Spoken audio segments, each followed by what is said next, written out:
انطوى يوم 6 والنهاردة 7 رمضان. الآية الجميلة: يستبشرون بنعمة من الله وفضل وأن الله لا يضيع أجر المؤمنين.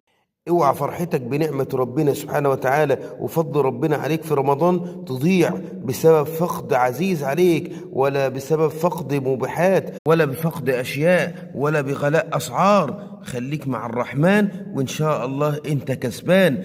وشوف السيدة أم هذيل لما مات ولدها قالت: فأخذت حرارة في قلبي فقلت أتسلى بالقيام بين يدي ربي، فقرأت قوله تعالى: ما عندكم ينفد وما عند الله باق، فذهب ما بي وحلت البرودة على قلبي.